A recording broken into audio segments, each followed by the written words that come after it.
So guys, welcome to the Dynamics user group meetup. And the link to our meetup is dynamicsusergroup.com/meetup.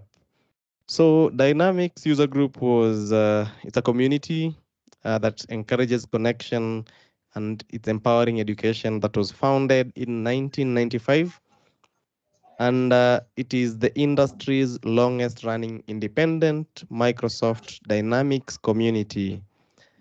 Dynamics user group began as an online discussion forum and has since expanded to provide video content, training programs, interactive virtual and in-person events, regional meetups, sponsorship opportunities, and more. So Dynamics user group is a free community for users, implementers, and resellers of Microsoft business applications. And it's our mission to support the Microsoft Dynamics 365, Dynamics GP, and Power Platform community of application users and professionals by empowering community members with the tools and information required to excel and grow in their professions. So Dynamics user group has over 42,000 community members. And the link is displayed again there, dynamicsusergroup.com. So Dynamics user group programs.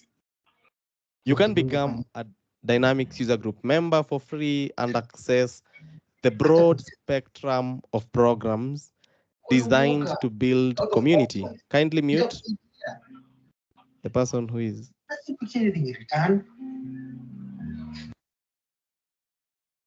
Designed to build community, encourage connection, and empower education.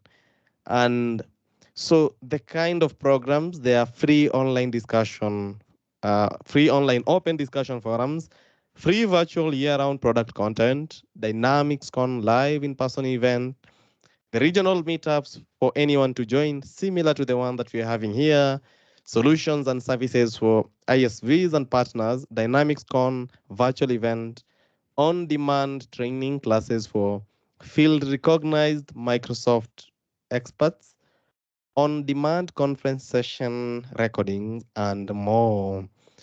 So we have Business Central, customer engagement, finance, and supply chain, Dynamics GP, the Power Platform, and you can be able to scan the QR code for more details. So join us in the Mile High City, that is the city of Denver, Colorado.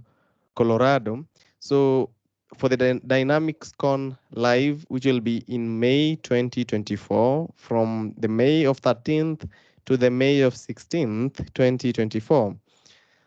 And the link is live.dynamicscon.com. So what are the kind of sessions that will be featured? We'll be having Business Central, customer engagement, finance and supply chain, or finance and operations, Dynamics GP, the Power Platform, cross-product content. So we had the last meetup, if I'm not wrong, of 2023 was on finance and operations in November 2023. So if you'd like also to learn more about finance and operations, you can go to the meetup group and be able to see that. So DynamicsCon live updates and announcements. So there is a 15% promo code if you use Meetup 100. The agenda is available. There is a QR code there to scan. We expect an attendance of over 2,000 community members. So the ticket, so from February 1st, that is tomorrow, the prices will increase by $200. So if you would like to attend DynamicsCon, kindly purchase today before an increase of $200 in the pricing. So we also have Dynamics Minds. So this is the Microsoft Dynamics 365 and Power Platform Conference. So it will be, free day will be the May 26th of 2024. And then the event will be May 27th to 29th in Slovenia, Europe. And then there is a 20% discount voucher Doug Love 144 BFF, but we'll have the recording for this if you'd like to go back and get the vouchers. And so the event will expected to have over 1,000 attendees. So 120 plus sessions, over 100 speakers, over 40 MVPs, Microsoft expert and leaders, roundtables and workshops, one-on-one with leading BizApp experts, business networking with partners, excellent evening programs.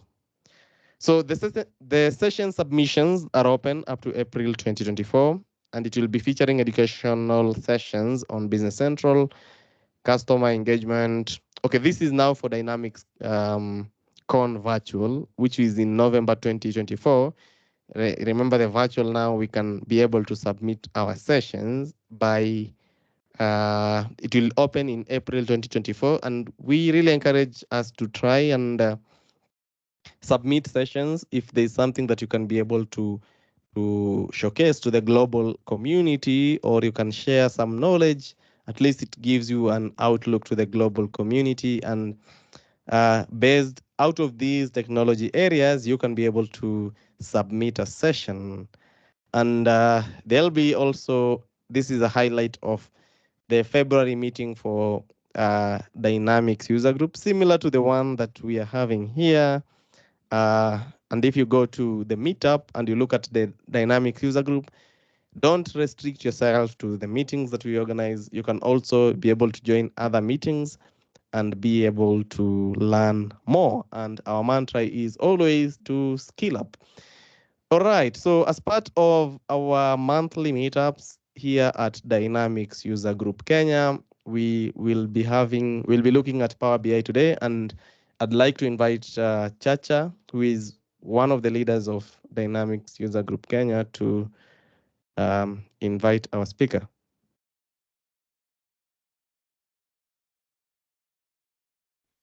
Thank you very much, Msangi, for the invitation. Hello, everyone. I'd wish to welcome all of you to our today's session. Our speaker today is Bonaventure Muia. He's both a data analyst. I've done business analysis and generally a data science. As a skilled data scientist, Bonaventure has really leveraged advanced analytical techniques to solve quite intricate problems, driving innovations and growth. So I welcome all of us to enjoy the session, have an interactive session, ask questions where relevant, and we all sail together. I welcome you, Bonaventure. The floor is yours. All right. Thank you, Chacha and Msangi. I don't need any other introduction. Chacha has mentioned almost everything that I want to say. So let's get to Power BI. I'll be sharing my screen, so you'll let me know once you're able to see my screen.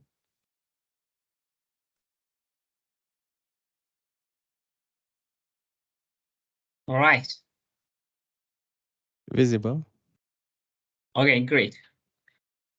So we'll be using Power BI today to showcase the analytical power that you can have once you get comfortable using Power BI. Power BI, as you can see, this is a blank report canvas. It's a friendly tool. You know, doesn't look scary. It's very friendly. For those people who are very have used Excel in your reporting, you're going to find working in Power BI very intuitive or very easy. So for us to start working on Power BI, of course, we need some data. And the data that we'll be using is going by the name shipping data. If I try to open the data, maybe let's see what the data looks like.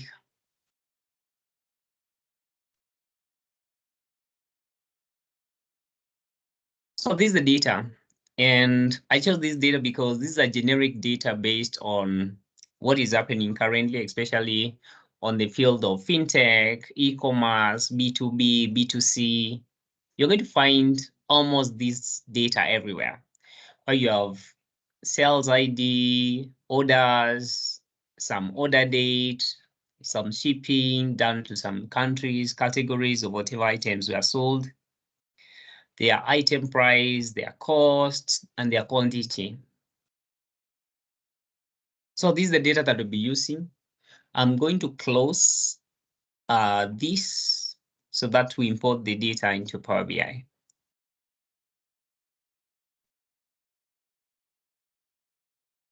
Right. To import data into Power BI, we'll be using this feature here called Get Data. Get Data is the feature that is used whenever you want to import data into Power BI. The data that you import to Power BI can come from several sources like Excel, can be data flow, it can be SQL Server, it can be SharePoint list, it can be text or CSV. So these are some of the common data sources that you might find useful when you're working in Power BI. For now, we'll be using the first option, which is Excel Workbook. So I'm going to click on Excel Workbook to import my data and how to navigate. Hello. Yes. Hi. Ask your question, please. No? Lucy.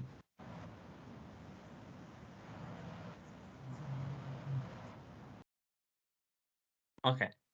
Hello, Bonnie. Maybe we can continue and then we'll create time for questions. I'll just suggest so, if you don't mind. All right. Okay, fine. So let me import my data. My data is on my desktop, and this is Dynamics user. So DD. Okay, Dynamics user. This is the shipping data. And then I'm importing this. So when you're importing data, it is going to be straightforward. Because one workbook can contain several worksheets. The navigator is going to help you choose whatever worksheet that you want to import. Like in this case, I want to import shipping data. If you choose or you select shipping data, then the preview of the shipping data is going to appear on your right tab here. There is a scroller that you can use to confirm if indeed all the columns are going to be imported. If we had imported this data from something like SQL or any database, then instead of importing all the data, there is an option we call direct query. And direct query is whereby you just import an instance of that database, not the whole data. You just import an instance of that database, and anytime when you want to create a report, then you query the SQL database directly. Maybe next time we can I can try to come up with an instance of a database and we see how that works. But for Excel, we really need to import all these data. Thank you. So to import the data, there are two options that you can choose. One is load, and the other one is transform data. You can decide on whichever option that you want to use based on the use case. For example, when do you use load data? In case the data that you want to create a report, you are pretty sure that it is clean enough to create a report, you can load the data to Power BI. But in case there is some cleaning that needs to be done, then you can transform the data first before you load. In this case, because we're not very sure of how our data is, we are going to use transform. My recommendation is the data that you'll be using to create a report is always messy and dirty. So try to use the option of transform. Clean the data first before you create your report. So let me click on transform data. All right, so if you transform data, this is what you're going to, this is the interface that you're going to come across. Power BI is being powered by very powerful engine called Power Query, and Power Query is going to help us in data transformation. This is the Power Query editor, like you can see from the header here. This is Power Query editor. Any transformation or any data cleaning that you may think of can be done in Power Query. Anything, the craziest of them all, can be done in Power Query. So let us do a few data transformations and see how this is going to work. So the first thing is, if you look at the order date, in Excel, order date was a date, but now here it appears like a number. So we need to change this order date from a number to a date. To do that, there is, for every column, there is this icon here on the left of the column name.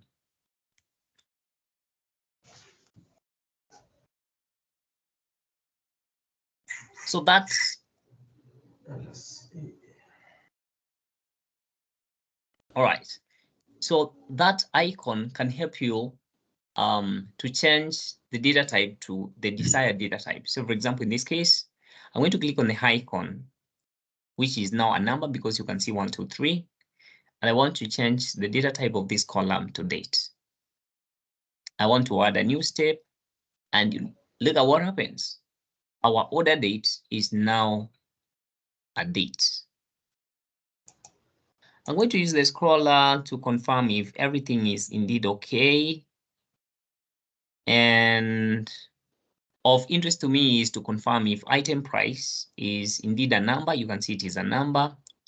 Quantity, it is a number because you can see 1, 2, 3. 1, 2, 3 is for a whole number. 1.2 is for a decimal. The same applies to item cost. So my data seems to be clean. But for the sake of this demonstration, let me do another transformation. Some of the transformations that you can do in Power Query may include maybe removing a column. To remove a column, you just need to click on the column, right click, and then you remove.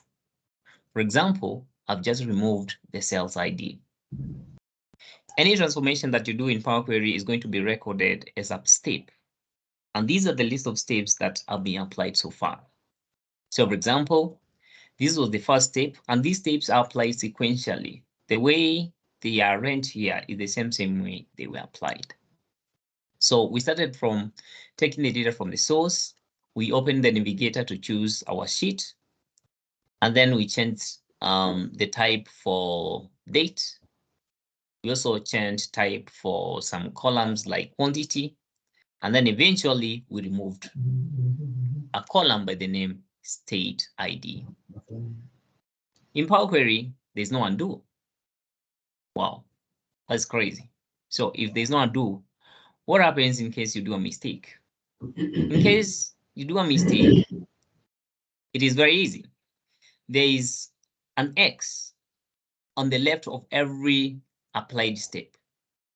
This is the X that you use whenever you want to delete that step. So for example, by mistake,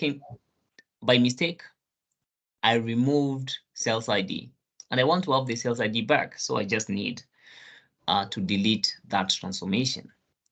If you want to realign or if you want to rearrange the transformations, you can as well do that. So for example, I can move this change type to be the last one. And you see, everything works. But you have to confirm if indeed by rearranging the steps, if it is going to alter your data. You can as well rename some of these steps. For example, if you look at this step is generic changed type. If I want to name changed type, you can rename this. Can you see this? You just right click and then I can say change type for order date. Order date. So you can as well rename the steps so that for every applied steps, you know exactly what happened under that applied step. These are some of the transformations. We just scratching the surface today, maybe. These are some of the transformations that you can do in Power Query. You can do anything, any transformation that you may have thought. Nothing is big for Power Query. That is the reason why, of course, there's the prefix power, because it's a powerful engine. All right. With that said, we want to move back to Power BI. So Power BI is made up of Power Query. There is the Power View, which we are going to use to create our report. So to save all the transformations that I have applied, I'm going to click on the Home tab. And on the Home tab, there is an option here called Close and Apply. You see this? This is the option I'm talking about. So close and apply. So when you do close and apply, all the transformations are going to be applied.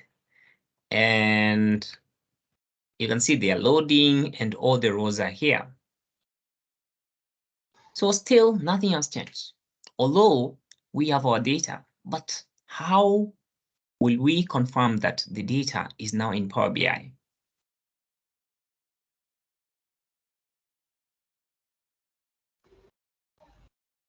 All right, so are we going to confirm that the data is indeed in Power BI?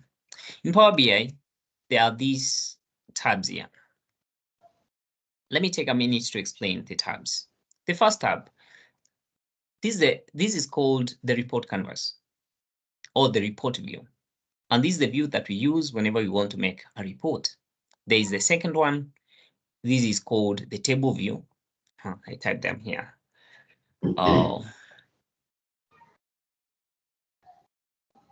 This is the table view. Table view. We said this is called the report view.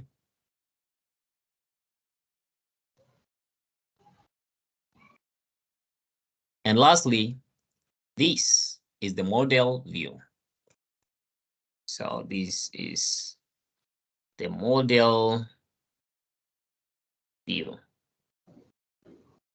So the report view we've said is for creating a report. What about the table view? The table view, if you want to look at the tabular structure of your data, then you have to use the table view. That's why it is given the name table. Then the model view. Sometimes you may want to make report from different tables more than one. For these reports to be generated from different tables, of course, a relationship between the tables has to be established. And that is what is going to be happening on the model view, as we're going to see just in a few minutes. So having known the views, now let's use the table view to confirm if indeed our data is ready for use. Look at this. Our data is ready for use. Order date is here. Quantity is here. Item price is here.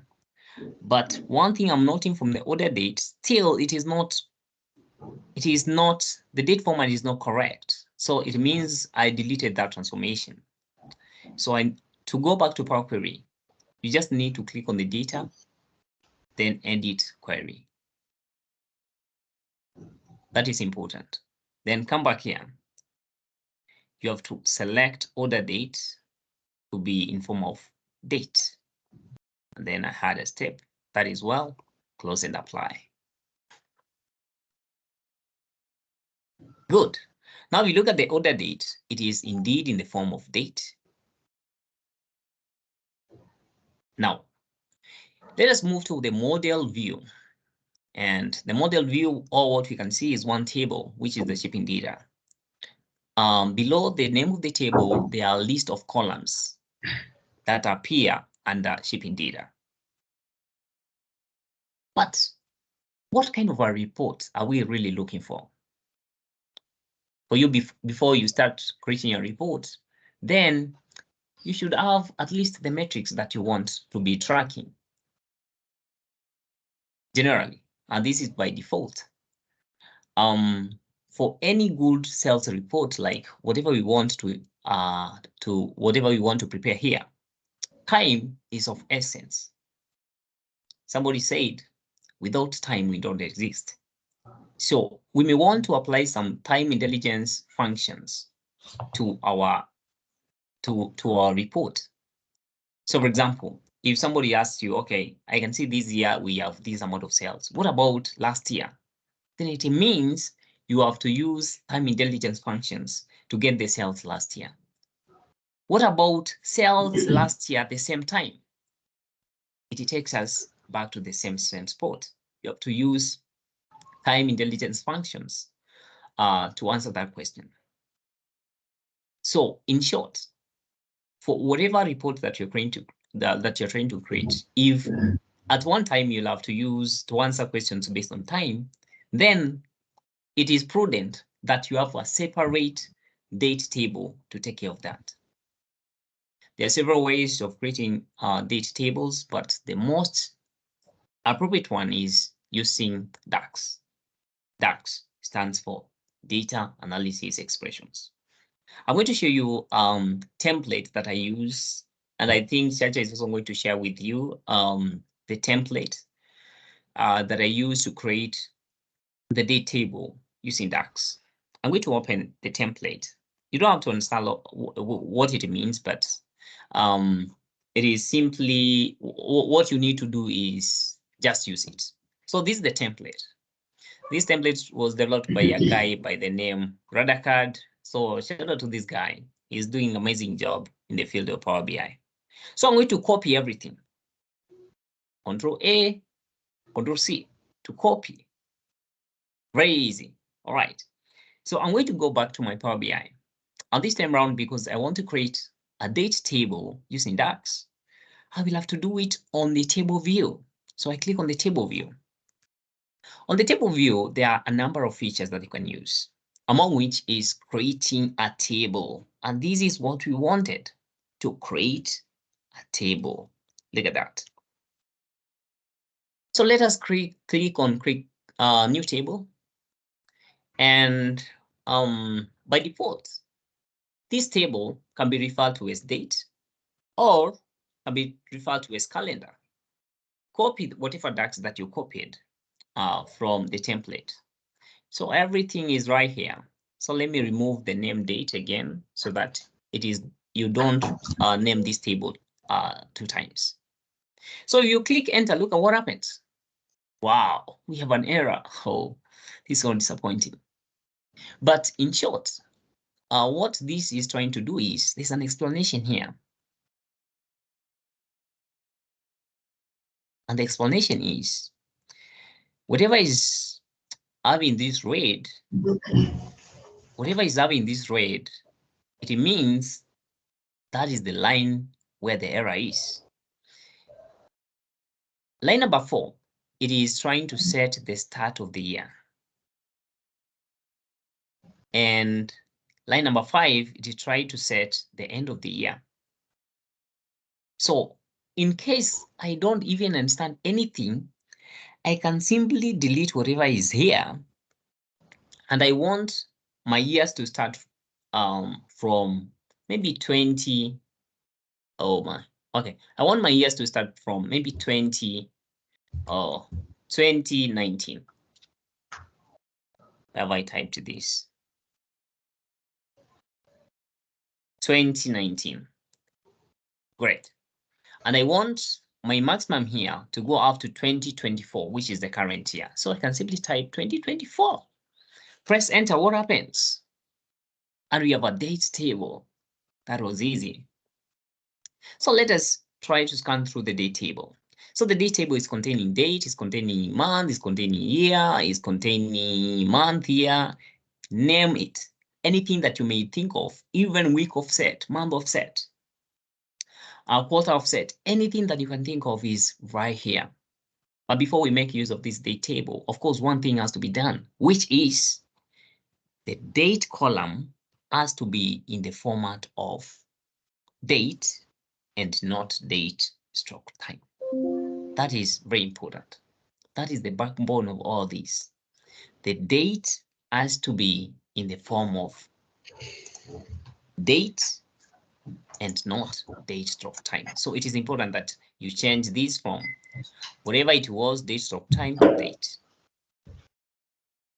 And you have a date table from DAX. It has not taken us a number of minutes. So let us come back to the model. So now if we move to the model, we'll be able to see two tables. One table, which we are very used to now, which is shipping data, and the other table is date. We have to establish a relationship between the two tables so that we all use the two tables in creating our report. How do you create a relationship among a table? The thing that you look for is the common column between the tables.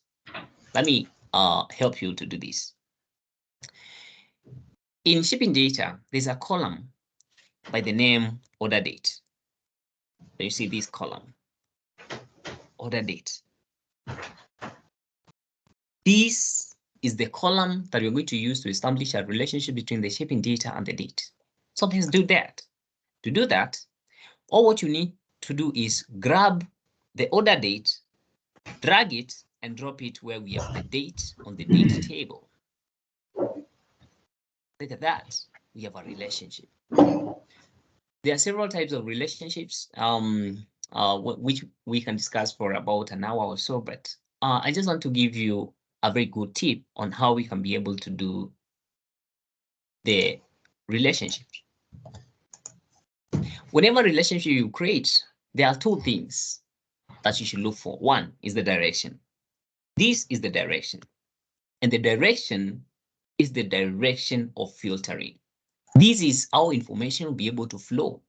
Information will be able to flow from the date to the shipping data, and not from the shipping data to date. That is very important. Number two is there is the one side of the relationship where you can see the one, and there is the many side of the relationship where you can see the asterisk. What exactly is one side of a relationship and what exactly is the many side of the relationship? It means on the date table, every date is unique. Like a date will only appear once on the date table. Every unique date will appear once on the date table, just like on your calendar. Every unique date will appear once. Yes, you can have 1st of May.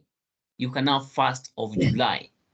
These dates, although all of them are fast, but now if you couple, if you do the month and the date, then the way you write a complete date, the day, the month, and the year, that combination is always going to give you a unique date.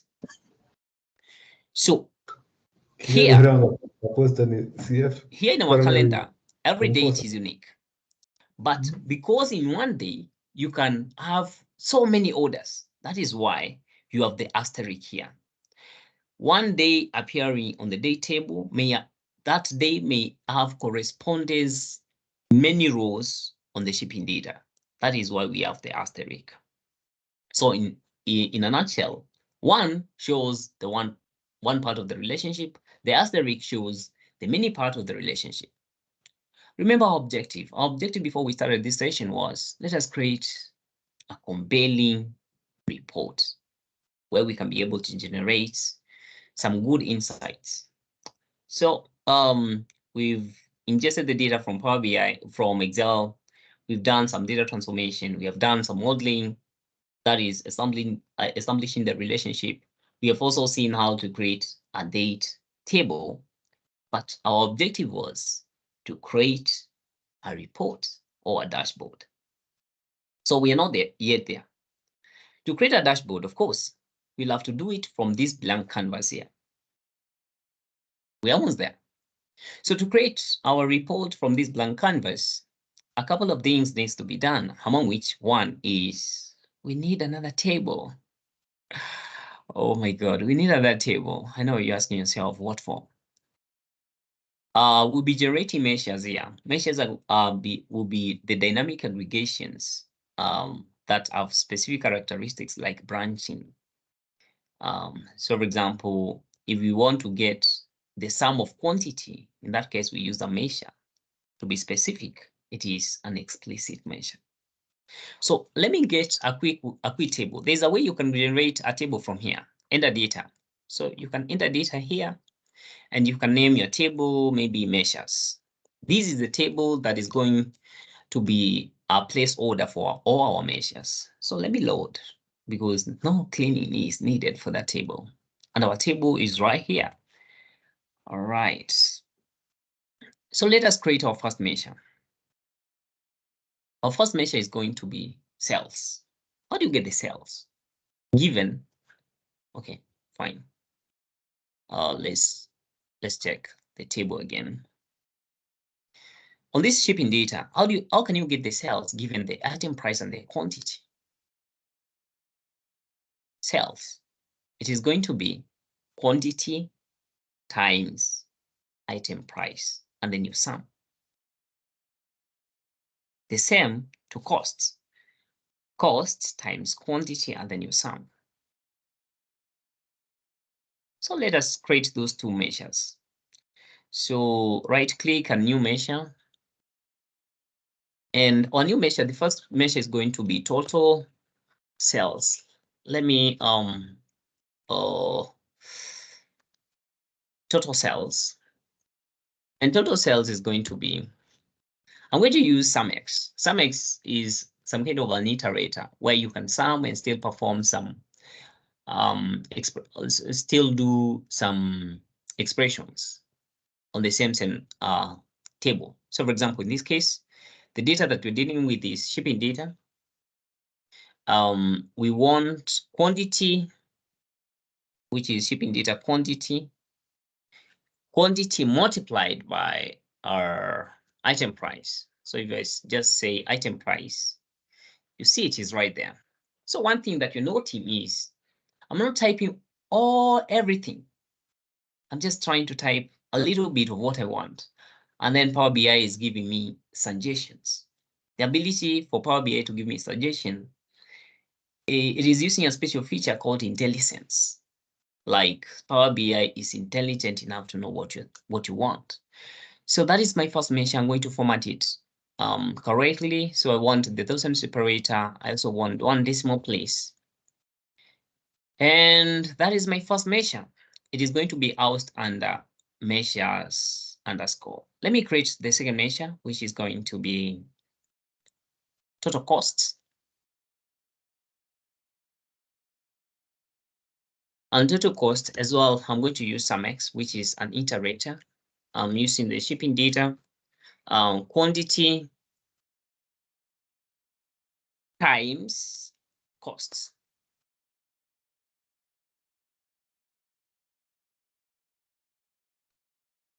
All right, so let me have the thousand separator. I want to restrict my measures to one decimal, so that they are all uniform.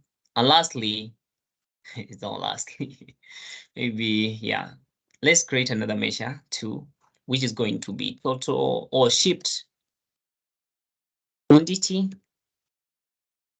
Shipped quantity, and shipped quantity is going to be, we can now use the sum, just like the generic function for sum. So sum of quantity, because the difference between what we were using initially for SumX is what SumX will be able to iterate through every row, but sum will be able to sum the whole column. So sum of quantity is going to give us shipped quantity. Good. Let me have thousand separator, and yes, one decimal place. Then lastly, there's one characteristic of measures that make them to be very intuitive, and we said measures can branch. This is what I meant when I said measures have a characteristic known as branching. It means you can generate a measure from another measure. How is that possible? Let's see how to do that. Given the total sales and the quantity, we can get total profit. So total profit, or let me just call it like profit, is going to be sales minus costs. Now, if you look at the way we're generating profit, we are using the characteristic of a measure being able to branch. So I'm done. And you're good to go. Now, let us get to the most important part of this discussion, which is creating a report. Let us create a report, for example. Mostly you'll be able to see, okay, what was the sales by month? Let's try sales by month, for example. So in this case, we can use maybe something like a column chart. I want to make this. And the column chart, for you to show sales by month, then you need the month name. And you see the reason why we had the date table, because we're not struggling to get the month name. And then after having the month name, let's have total sales on the y-axis. And look at that. We have the sales, but it is not showing the way we thought it would. What could have happened?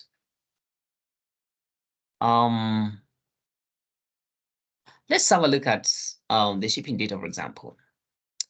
We want to go straight to order date, and we sort this by ascending. This is to mean that our lowest year is 2017. And if you sort this by ascending, 2017 to 2020. But if you look at the range that we gave here, we are looking at 2019 to 2024. So here, the lowest year should have started by 2017. So if we have 2017 here, and you go back to our report, let me pick the dates, month name. Still is not fixed. Still is not fixed. Still is not fixed. Okay. Still, this is not fixing. Oh. So to fix this, the easiest one that you can all agree is if we use the min function. The min function gives us the minimum given a range. So if I say minimum of year from order date, our shipping data,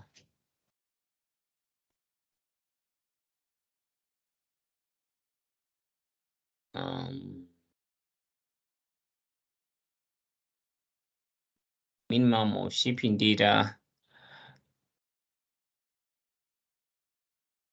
order date. Where is my order date?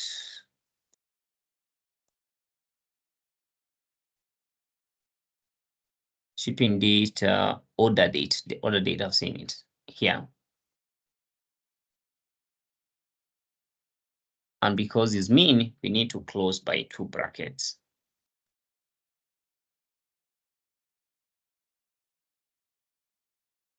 All right.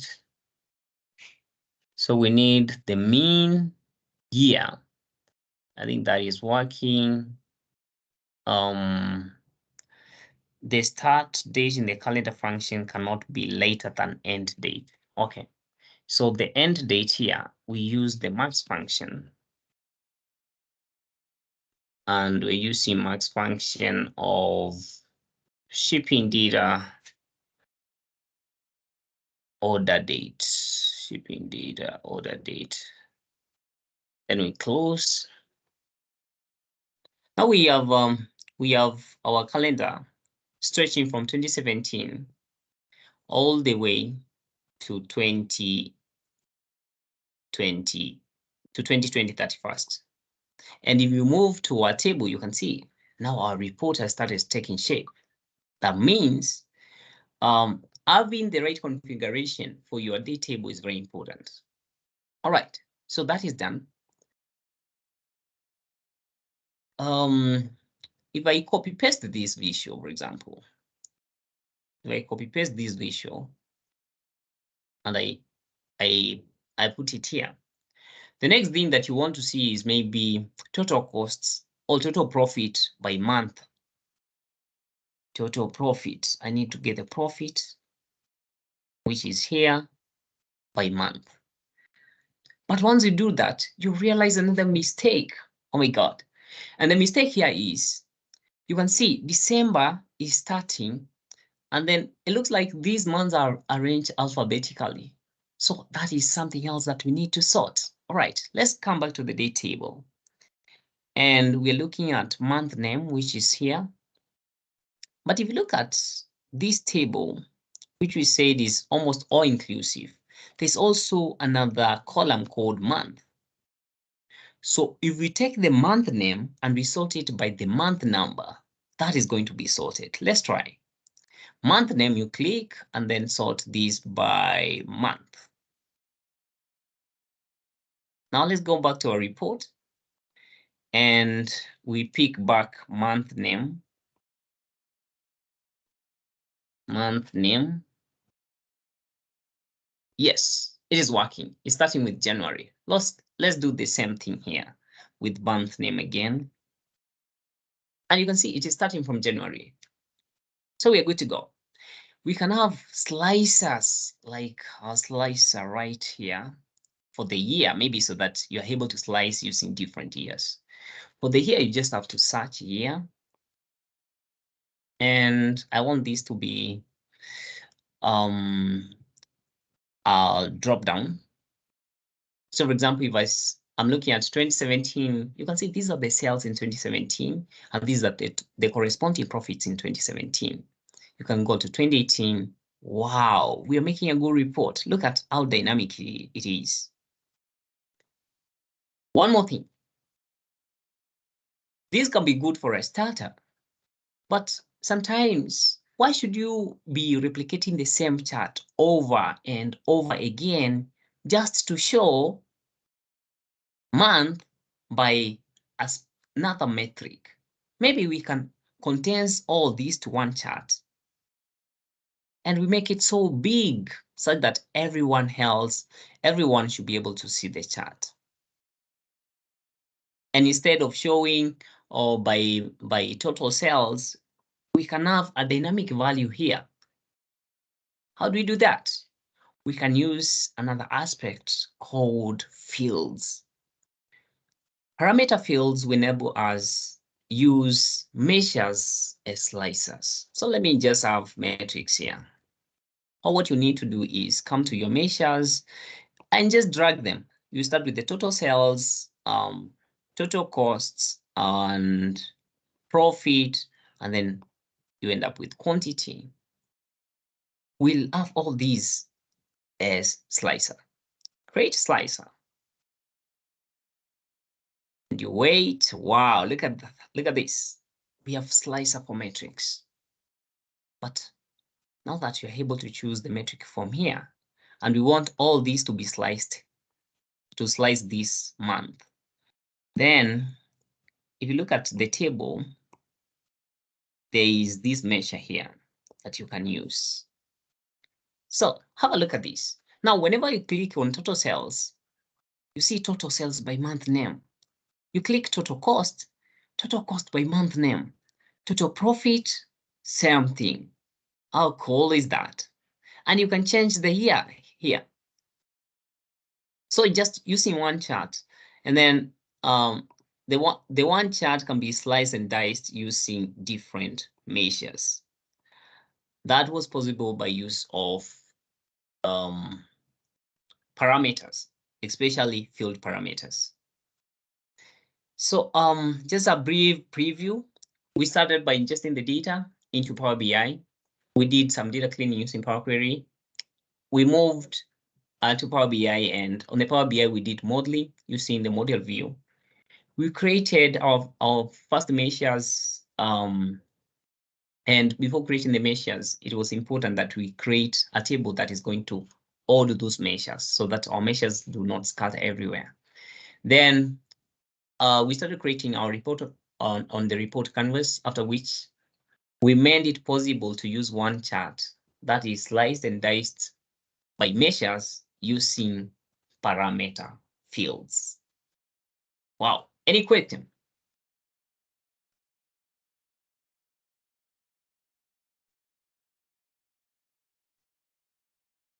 Chacha, any questions? Wonderful, wonderful, wonderful, wonderful presentation, sir. Let's welcome questions from the team members available. Any questions, guys? Well, mine, Bonaventure, with the data we have, are we in a position to do probably a forecast? Right. Oh, yeah. Yes, we can do some forecasting. But one thing that you should know before attempting any forecasting is forecasting. For you to do any type of forecasting, then you need to have adequate data.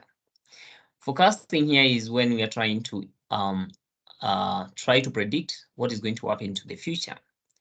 Mostly and by default, forecasting will only make sense, especially when you're using a line chart. So for example, if we use date, you have it on the y-axis, on the x-axis, and have something like total sales. And then drag and drop it on the y-axis. Then you can see this is how the sales were happening day by day. You see a line chart, specifically, there's this feature called analytics. You click on the analytics, you'll be able to see there is forecast. Turn on the forecast and observe what happens.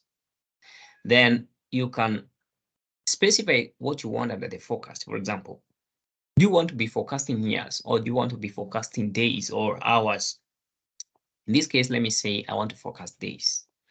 And I want to say I want maybe the forecast length to be 5 days. If there's any data points that you want to ignore, you can specify them under this field. Then a confidence interval of 95% is good enough. So if I apply, look at what happens. So the last year, which is 2020, I'm able to get a forecast for the next 5 days. The forecast is highlighted by this gray. This is the forecast.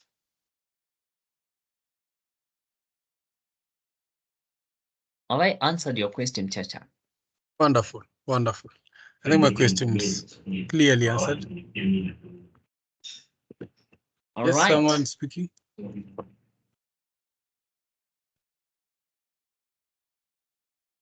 Yeah, Victor, you may go ahead with the question.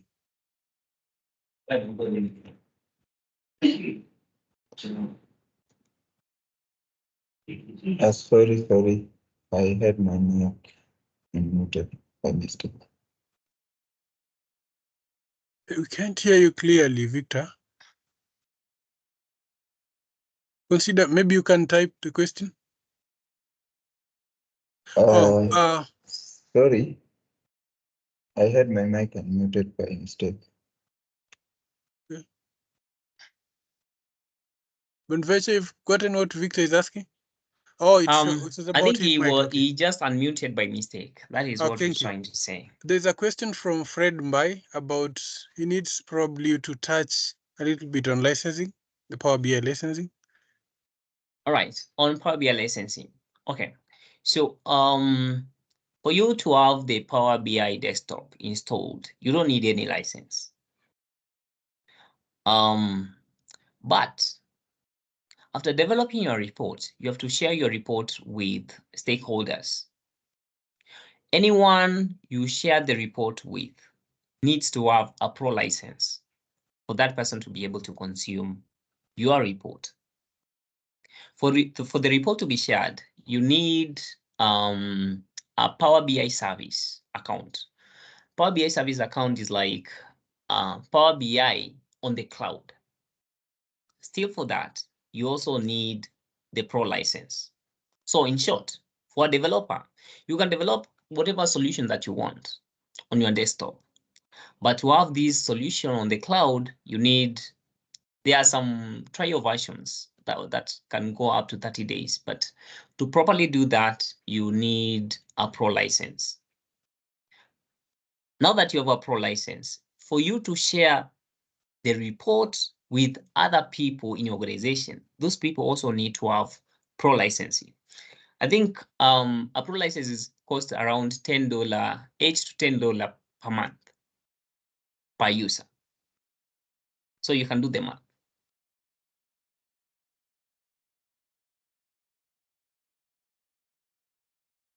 Good. Thank you very much, Bonaventure. Any other question? Maybe as we're waiting, there's an extra question, Bon.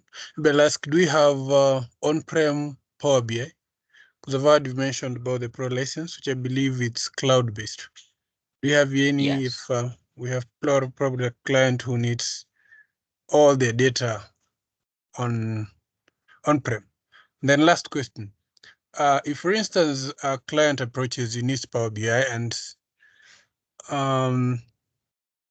I saw we did the importation and data now moves to the Power BI database.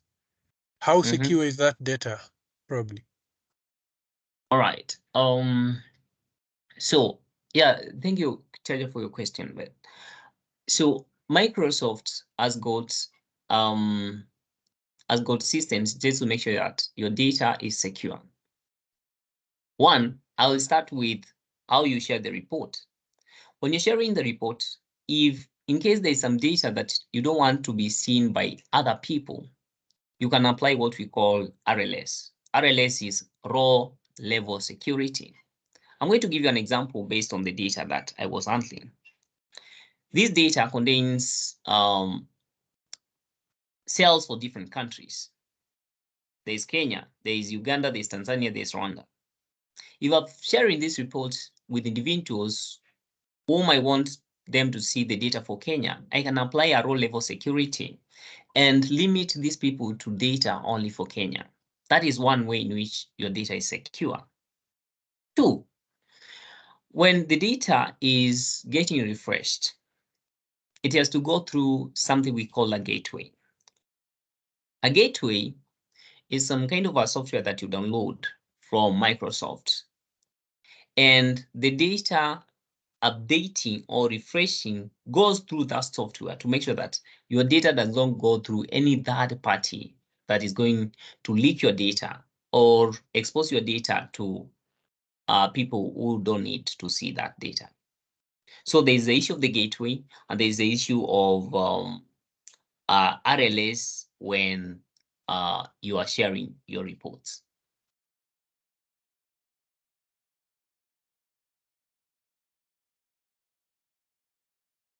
All right, Fred here is asking about how big can the data grow?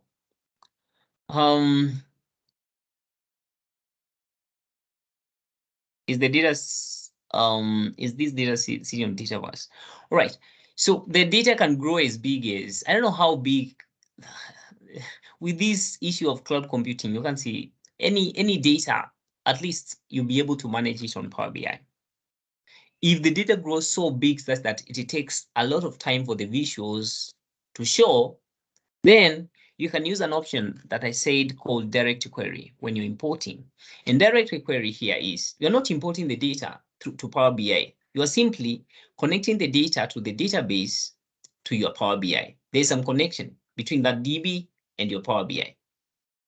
So anytime when you're asking something, then a query is sent to the database and you get a response. The downside to it is it can be a little bit slow, so you have to be a little bit patient when you're using that approach. Dataverse. All right, so Dataverse is also another data source in which you can import data from. But Dataverse, this is like a template database for Microsoft. I'm assuming by default, every company has got like this, the finance department, there's accounting. So Microsoft has put together all these tables that you might require. And it is put them together into something called a dataverse. So from the dataverse, what you do is just go to your dataverse account using your Microsoft or 365 account, and you'll be able to see templates of accounts. Select the columns that you want to use, and you're good to go within a very short time. So you don't need like complicated DBA database management systems for you to get you going with setting up your tables. So that is the dataverse. You can as well import data from dataverse to Power BI, like you have seen here. Dataverse is another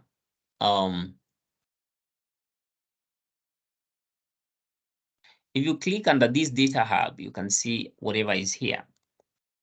There are the data marts, data lakes, and then dataverse is here as one source in which you can import data from.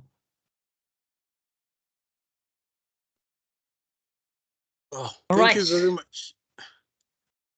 Thank you so much, Bonaventure. I think this has been a very great and amazing presentation. Last question I'm seeing Fred Mbai is asking, so basically Power BI does not store any data but creates queries. BI can store its own data and it can also create, you can create queries with that data. Yes. So it depends on the approach you take, that Fred. Use. That's why very correct. Bonaventure mentioned about you can do direct query or indirect query. Direct query means you are reading direct from the data source. You're not importing this data to the Power BI database. Correct. Direct means now indirect means now you're doing the importation. It's so good. We really appreciate that. For the interest of time, we really promise we'll be so much punctual. We've taken an hour. I wish to thank everyone who has joined this session. We have a WhatsApp group link that has been shared by Msangi. I'll ask you that you kindly take your time, just join in our WhatsApp group. Power BI is quite a very powerful tool. It's so wide. At some point, you might need to use it even for data science. For those who are developers, you can have it integrated with your development tool. You advance it with Python. You can even use it for machine learning purposes.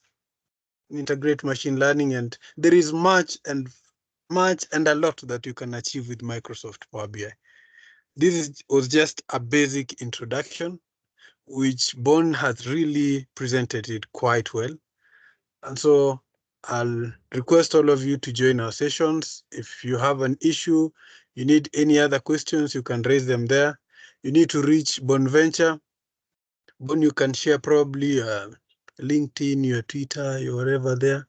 So that if someone needs to reach you out on a personal level, they can still reach you out. And by that, unless Sang is in, unless there is a word from the DAG leadership, maybe if there is anyone who has the word before we close the meeting. No, we're good. Okay. So yeah, thank you very much, everyone. So Eric? this marks. Eric, I can see your hand is up. Yes, maybe the last question. Yes. That one concerns the certification. How can someone go about the Power BI certifications? There's a Microsoft exam by the name PL300, which cost about $80. We have the material. There are the materials on the website. If you would just Google PL300, you'll be able to see. Yes, you'll be able to see. You can go through the materials, or if you want a trainer-based kind of coaching, still Microsoft offers that option. And so you book the exam when you're ready, and $80 for you to pass, you need at least to achieve 70%. And then you'll be able to see the topics in which you need to touch base on, and the percentage or their weight. So every topic does not have equal weight. You'll see different weights on their website. Okay, thank you. Right. Thank you, Eric. Wonderful. Any other last question so that we don't close for anybody? Anyone with the last question? All right. I hope you've seen the WhatsApp link. Kindly join. Let us keep interacting with each other. Let us keep sharing the knowledge. Alice, thank you very much. This marks the end of our today's session. Bye-bye, guys. Okay, bye-bye.